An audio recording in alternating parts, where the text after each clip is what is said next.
तो प्रिय साथियों, आप सभी को नमस्कार। पुनः आप सबका स्वागत है एक नए वीडियो में। आज हम इस वीडियो में जानेंगे आगामी जो रीट लेवल 1 परीक्षा के लिए जो 23 और 24 जुलाई को आयोजित होने वाली है, तो उसमें आपके किस प्रकार के प्रश्न पूछे जाते हैं। आप देखेंगे कि बैक में यानी प्रीवियस ईयरों में आपके किस प्रकार के प्रश्न आए हैं, तो उन्हीं प्रश्नों के बारे में हम चर्चा करेंगे। उसी के अंतर्गत आज हम जो 2017 में आपका रीट हुआ था, रीट लेवल 1 की परीक्षा हुई थी, उसमें उसके अंतर्गत पर्यावरण के अंतर्गत आए 30 महत्वपूर्ण प्रश्नों के बारे में जानेंगे, जिससे हमें पता चले कि किस प्रकार के प्रश्न आप पीछे पूछे जाते हैं और किस प्रकार के प्रश्न पूछे जाने की संभावना है। तो उसी के इर्द गिर्द आप देखेंगे कि प्रश्न पूछे जाते हैं पर्यावरण के अंतर्गत। तो हम उन्हीं 30 प्रश्नों को जानेंगे जो आपके 2017 में रीट आयोजित हुआ था उसमें आए थे, किस प्रकार के प्रश्न पूछे गए थे। आइए हम देखते हैं बारी बारी से करके, और जो कि आपके आने वाले परीक्षाओं के लिए जो आपको आयोजित होने वाली है 23 और 24 जुलाई को, उसमें ये काफ़ी मददगार साबित होंगे। तो आइए शुरुआत करते हैं और देखते हैं। तो सबसे पहला प्रश्न है, आप देखेंगे पहला प्रश्न था उसमें कि आपका ये राजस्थान का राज्य पक्षी कौन सा है। तो ये देखेंगे ये आपका 2021 में भी पूछा था और ये 2017 में भी पूछा था। तो इसलिए देखिए छोटा सा प्रश्न है लेकिन कितना महत्वपूर्ण हो जाता है कि लगातार परीक्षाओं में पूछते आ रहा है। तो आप बताएंगे राजस्थान का राज्य पक्षी कौन सा है। तो इसमें आप बताएं, इसमें आप देखेंगे ये जो गोडावन है यही आपका राजस्थान का राज्य पक्षी है। इस बात को आप ध्यान में रखेंगे। वही नेक्स्ट प्रश्न की बात करें, नेक्स्ट प्रश्न देखेंगे। दूसरा प्रश्न है, दूसरा प्रश्न में दिया है निम्नलिखित में से कौन सा सुमेलित है। तो इसमें आप बताएंगे इसमें से कौन सा आपका सुमेलित है। तो इसमें आपका जो ये है भारतीय वनस्पति कोलकाता सर्वेक्षण, Bombay natural, Delhi history society, भारतीय वन्य जीव कमेटी संस्थान, राष्ट्रीय वन्य वनस्पति जोधपुर अनुसंधान। तो इसमें आपका देखेंगे जो ये बॉम्बे नेचुरल है ये आपका था मुंबई में स्थापित था, तो ये गलत हो गया आपका। उसके बाद देखेंगे आप जिसकी आपको बता दें बॉम्बे नेचुरल की स्थापना आप याद कर लीजिए, कम से कम इतना पता रहना चाहिए। जो 1883 में बॉम्बे नेचुरल की स्थापना हुई थी, वही भारतीय वनस्पति की बात करें तो इसमें आपका यही सही होगा। भारत वनस्पति वाला जो आपका कोलकाता में हुआ था, तो ये सही है आपका भारतीय वनस्पति कोलकाता संरक्षण है। और इसकी स्थापना आप देखेंगे तो 1890 में हुई थी। आप इसे ध्यान में रखते हुए चलेंगे। वही भारतीय वन्य जीव की बात करें तो भारतीय वन्य जीव की स्थापना आपका हुआ था 1983 में। इस बात को भी आप ध्यान में रखते हुए चलेंगे। वही आप देखेंगे राष्ट्रीय वनस्पति का, तो राष्ट्रीय वनस्पति का स्थापना आपका लखनऊ में हुई थी। इसका मुख्यालय लखनऊ में है और यह 1948 में हुआ था इसका स्थापना। और आप इसको भी ध्यान में रखते हुए चलेंगे। तो एक प्रश्न आप देखेंगे कि 4 प्रश्न और तैयार हो गए, तो इसमें से कोई भी पूछ सकता है। तो आप इन प्रश्नों को इस सीक्वेंस में ध्यान में रखते हुए चलेंगे कि ताकि इनसे जुड़ा हुआ कोई भी प्रश्न पूछे तो हम आसानी से हल कर जाएं। आइए नेक्स्ट देखते हैं तीसरा नंबर। तीसरे नंबर में आप देखेंगे दिया है निम्नलिखित में से कौन सा नवीनीकरण ऊर्जा का स्रोत नहीं है। जीवाश्म ईंधन नहीं है, जल विद्युत नहीं है, पवन ऊर्जा नहीं है, सौर ऊर्जा नहीं है। तो इसमें आप बताएंगे कौन सा नवीनीकरण ऊर्जा का स्रोत नहीं है, आप बताएंगे। तो इसमें आपका होगा ए, जो आपका दिया है जीवाश्म ईंधन, ये नवीनीकरण ऊर्जा का स्रोत नहीं है। आप इसे ध्यान में रखते हुए चलेंगे। ऐसे ऊर्जा स्रोत जो कभी समाप्त नहीं होते हैं, ऐसे ऊर्जा स्रोत जो कभी समाप्त नहीं होते हैं नवीनीकरण ऊर्जा स्रोत कहलाते हैं। उदाहरण के तौर पर आप देखेंगे पवन ऊर्जा है आपका, सौर ऊर्जा है आपका, जल विद्युत है, ये उसके बाद सब ये नवीनीकरण ऊर्जा है। और वही जीवाश्म ईंधन की बात की जाए तो वो एक अनवीनीकरण ऊर्जा होता है। तो इसलिए आपका ऑप्शन ए सही होगा। आप इस बात को ध्यान में रखते हुए चलेंगे। वही नेक्स्ट चौथे प्रश्न की बात की जाए तो चौथे प्रश्न में दिया है परितंत्र शब्द का गठन किसने किया। परितंत्र शब्द का गठन किसने किया। तो ये आपके किए थे, आपको पता होना चाहिए, टेंसले।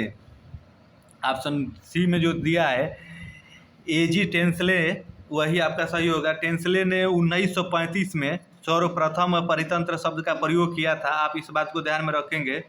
1866 में, इसी से एक जुड़ा हुआ और प्रश्न है, 1866 में आपके अनहेर्स हैकल जो थे पारिस्थितिकी शब्द का प्रयोग किया था। पारिस्थितिकी शब्द का प्रयोग हैकल ने किया था और इसका गठन आपके टेंसले ने किया था। इस बात को आप ध्यान में रखेंगे। आइए नेक्स्ट देखते हैं। नेक्स्ट वही प्रश्न पांचवा प्रश्न आप देखेंगे दिया है भारत का सर्वाधिक वर्षा वाला स्थान कौन सा है। आपका बेंगलुरु है, मैसूर है, श्रीनगर है, मानसीराम है। तो इसमें आप देखेंगे आपका जो सबसे अधिक वर्षा वाला स्थान है मानसीराम है। आप इसे ध्यान में रखते हुए मेघालय में स्थित मानसीराम विश्व का आर्द्रता सर्वाधिक वर्षा वाला क्षेत्र है। यह 1141 यानी 1141 सेंटीमीटर वहाँ वर्षा होती है। आप इस बात को ध्यान में रखेंगे। वही नेक्स्ट प्रश्न 6वें प्रश्न की बात करें तो 6वें प्रश्न में देखेंगे आपका दिया है पर्यावरण के जैविक घटक में शामिल है। पर्यावरण के जो आपके जैविक घटक होते हैं उसमें शामिल क्या क्या है वो आपको बताना है। तो आप इसमें देखेंगे भूमि है, वायु है, पौधे हैं, जल है। तो आपके पर्यावरण के जैविक घटक में शामिल आपके ये जो पौधे हैं वो होते हैं। आप इस बात को ध्यान में रखेंगे। पर्यावरण के जैविक घटक पौधे, जंतु आदि होते हैं। और वही पर्यावरण के अजैविक घटक की बात की जाए तो वो आपकी मिट्टी हो जाता है, जल और हो जाता है सैल, पत्थर वाला ये हो जाता है। तो आप इस बात को ध्यान में रखेंगे। वही नेक्स्ट प्रश्न की बात करें 7वें प्रश्न की, तो 7वें प्रश्न में आप देखेंगे दिया है मिनी माता रोग का संबंध निम्नलिखित में से किससे है।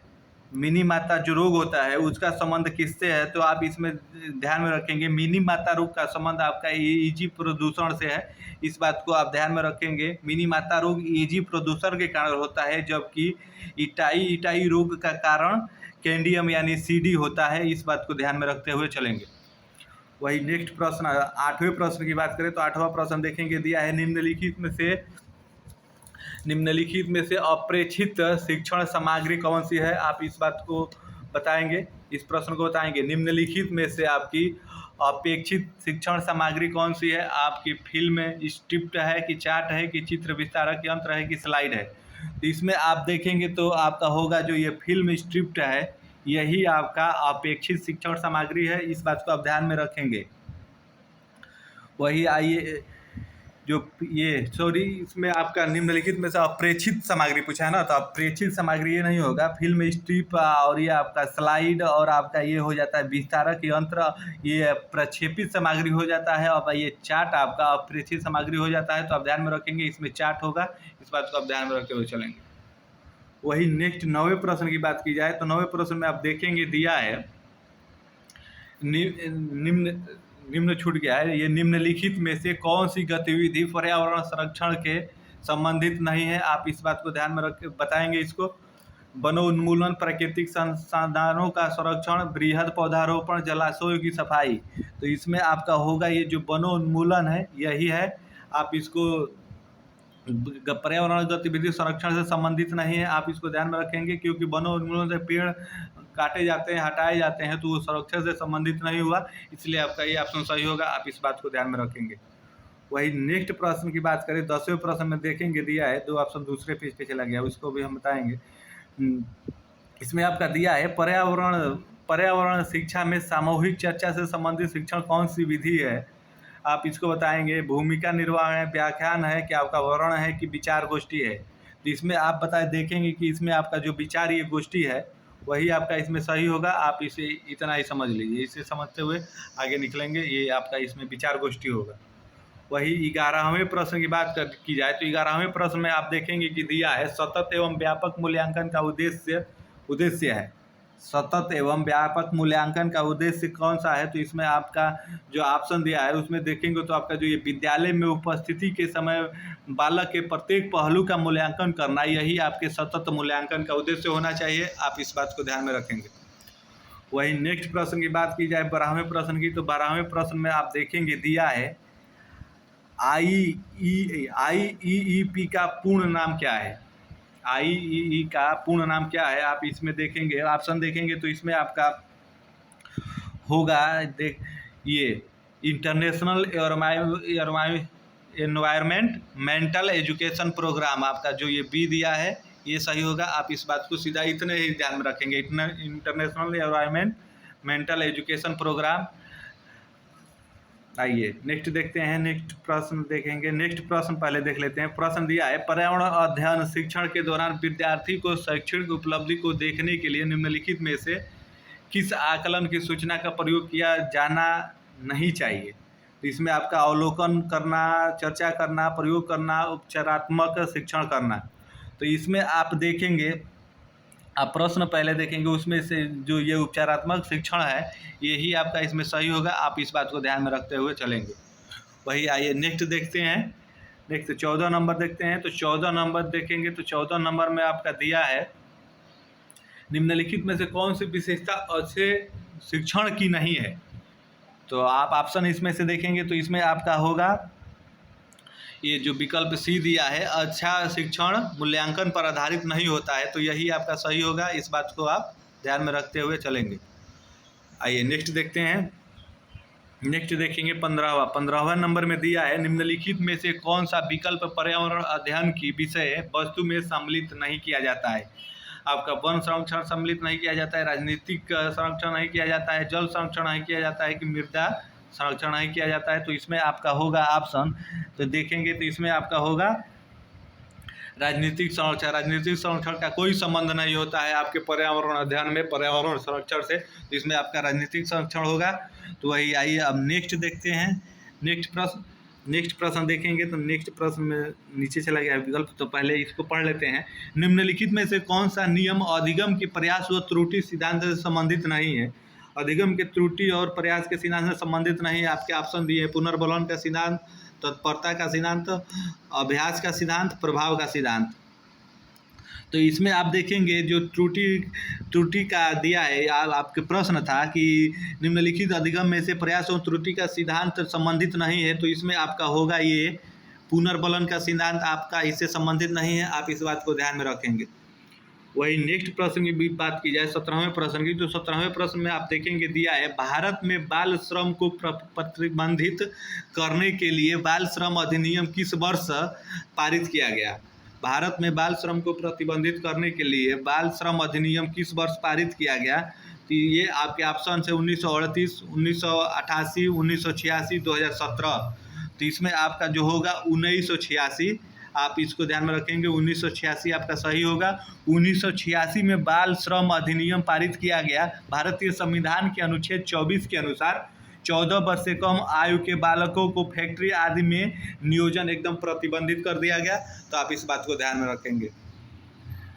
वही 18वें प्रश्न की बात की जाए तो 18वें प्रश्न में देखेंगे आपका दिया है, भारत में लड़कियों व लड़कों के विवाह की न्यूनतम आयु क्या है।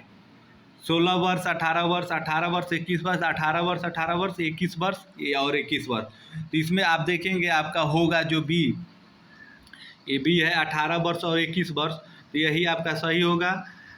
विवाह की न्यूनतम आयु लड़कियों एवं लड़कों के लिए विवाह की न्यूनतम आयु 18 वर्ष तथा 21 वर्ष होना चाहिए। 61वें संविधान संशोधन यानी 61वां संविधान संशोधन जो आपका 1989 में हुआ था के द्वारा यह पारित किया गया था। तो आप इस बात को ध्यान में रखेंगे। वही नेक्स्ट प्रश्न की बात की जाए, 19वें प्रश्न की बात की जाए तो 19वें प्रश्न में आप देखेंगे दिया है, राजस्थान की वस्त्र नगरी का क्या नाम है। यानी राजस्थान में वस्त्र नगरी किसे कहा जाता है। आपके उदयपुर को कहा जाता है, अजमेर को कहा जाता है, कि सीकर को कहा जाता है, या आपका एक नीचे होगा कि भीलवाड़ा को कहा जाता है। तो आप बताएंगे इसमें उदयपुर में वस्त्र की नगरी किसे कहा जाता है। तो ये आपका कहा जाता है जो ये आपका भीलवाड़ा है, भीलवाड़ा को वस्त्र की नगरी कहा जाता है। राजस्थान में वस्त्र की नगरी कहा जाता है। पानीपत हरियाणा को बुनकरों का शहर कहा जाता है। आप ये भी ध्यान में रखेंगे। जो हरियाणा में पानीपत शहर स्थित है वो बुनकरों का शहर क्या कहा जाता है, अब भीलवाड़ा को राजस्थान की वस्त्र नगरी कहा जाता है। इस बात को आप ध्यान में रखेंगे। वही नेक्स्ट प्रश्न 20वें प्रश्न की बात की जाए तो 20वें प्रश्न में आप देखेंगे दिया है, नशीली दवाओं की लत को नियंत्रित करने हेतु आमतौर पर प्रयुक्त की जाने वाली औषधि का क्या नाम है। आपका फार्मिक अम्ल है, कोकीन है, स्कॉर्बिक एसिड है, पैथिडीन है। तो इसमें आप देखेंगे जो ये आपका पैथिडीन दिया है यही आपका आमतौर पर प्रयुक्त की जाने वाली औषधि का नाम है। तो यही होगा, पैथिडीन नामक औषधि का प्रयोग नशीली दवाओं की लत को नियंत्रित करने में किया जाता है। आप इस बात को ध्यान में रखेंगे। वहीं 21वें प्रश्न की बात की जाए तो 21वें प्रश्न में आप देखेंगे दिया है, निम्नलिखित में से कौन सा 100% खुले में शौच मुक्त राज्य बना है। आंध्र प्रदेश बना है, असम बना है, केरल बना है, तमिलनाडु बना है। तो इसमें आपका जो ये केरल है ये 100% खुले में शौच मुक्त राज्य बना है। आप इस बात को ध्यान में रखते हुए चलेंगे। वही आगे देखेंगे तो 22वां प्रश्न दिया है, राजस्थान के राज्यसभा सांसदों की कुल संख्या कितनी है? 10 है, 25 है, 35 है, 20 है। तो आपको पता होना चाहिए कि राजस्थान में राज्यसभा सांसदों की कुल संख्या आपकी 10 है, इस बात को आपको पता होना चाहिए। वही लोकसभा की बात की जाए तो लोकसभा में सांसदों की संख्या आपकी 25 होती है, इस बात को भी इसके साथ में आप ध्यान में रखेंगे। वही नेक्स्ट प्रश्न की बात की जाए तो 23वें प्रश्न की बात की जाए तो 23वें प्रश्न में आप देखेंगे दिया है, नॉयलन का आविष्कार किसने किया था? तो इसमें आपके ऑप्शन है कैल्विन, कैर्लोथर्स, रॉबिन हिल और पीटर मिशेल। तो ऑप्शन के हिसाब से आप देखेंगे तो इसमें आपका होगा ये वॉलेम जो दिया है आपका वॉलेम कैरोथर्स जो यह है, यही आपका नॉयलन का आविष्कार किया था, इस बात को आप ध्यान में रखेंगे। वही नेक्स्ट 24वें प्रश्न की बात की जाए तो 24वें प्रश्न में देखेंगे आपका दिया है, निम्नलिखित में से कौन सा राजस्थान से संबंधित नहीं है? बड़ेश्वर मेला, पुष्कर मेला, खेजड़ी मेला, माघ मेला। तो इसमें आप बताएंगे आपका कौन सा मेला है जो आपका राजस्थान से संबंधित नहीं है? तो इसमें आपका ये जो माघ मेला है ये राजस्थान से संबंधित नहीं है। माघ मेला प्रतिवर्ष प्रयागराज जो पहले इलाहाबाद हुआ करता था 15 या 14 जनवरी के मकर संक्रांति के दिन लगता है, तो आप इस बात को ध्यान में रखेंगे। वही नेक्स्ट 25वें प्रश्न की बात की जाए तो 25वें प्रश्न की बात की जाए तो आप देखेंगे भारत में प्रथम यात्री रेलगाड़ी की शुरुआत कब हुई थी? आपकी 1920 में हुई थी, 1856 में हुई थी, 1853 में हुई थी, 1959 में हुई थी। तो इसमें आप बताएंगे तो आपका होगा इसमें भारत की पहली रेलगाड़ी 1853 में शुरू की गई थी, इस बात को आप ध्यान में रखेंगे। जो मुंबई से थाणे के बीच में चलाई गई थी, इसको भी आप ध्यान में रखेंगे। वही आइए नेक्स्ट प्रश्न की बात की जाए, एपी कल्चर क्या है? मधुमक्खी पालन से संबंधित है, मछली पालन से संबंधित है, मुर्गी पालन से संबंधित है। तो एपी कल्चर आपका किससे संबंधित है? तो ये आपका संबंधित है, देखेंगे मछली पालन से संबंधित है, आप ध्यान में रखेंगे। वही आपकी बात की जाए मधुमक्खी पालन की तो आपका एपी कल्चर होता है, वही आपकी मछली पालन का पीसी कल्चर होता है, आप इस बात को ध्यान में रखेंगे। वही आइए नेक्स्ट प्रश्न की बात की जाए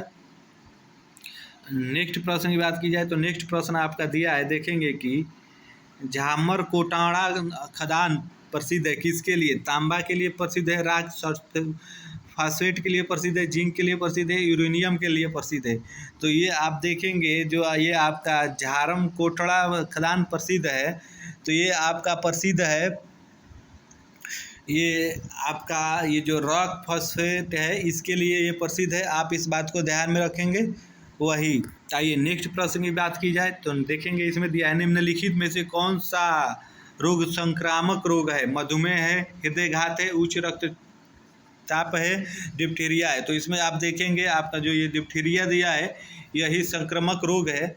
यह संक्रामक रोग है जो 2 से 10 वर्ष के बालकों के में बहुघाताय होता है, माने बहुत मात्रा में 2 से 10 वर्ष के बालक होते हैं उन्हीं के बीच में होता है, आप इस बात को भी ध्यान में रखते हुए चलेंगे।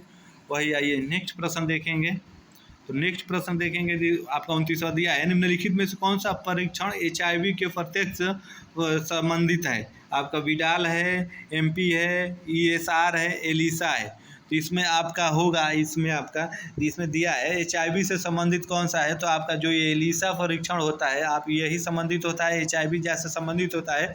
विडाल टेस्ट का संबंध टाइफाइड बुखार की जांच करने के लिए की जाती है, आप इस बात को ध्यान में रखेंगे।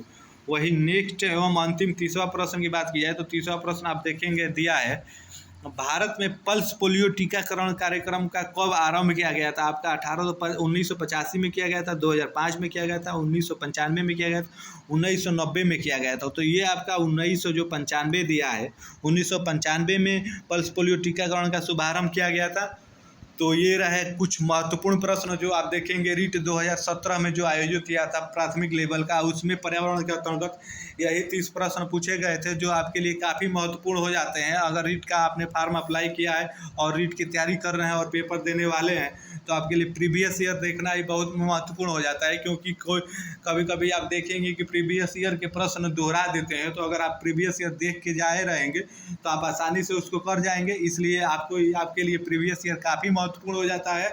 आप सारे सब्जेक्टों की अगर आप तैयारी कर रहे हैं तो सारे ही विषयों को आपके प्रीवियस ईयर को हल करके ही जाना चाहिए, क्योंकि ये ही महत्वपूर्ण हो जाते हैं।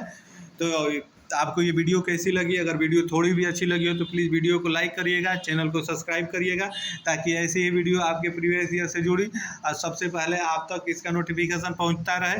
आप सभी को जय हिंद, धन्यवाद।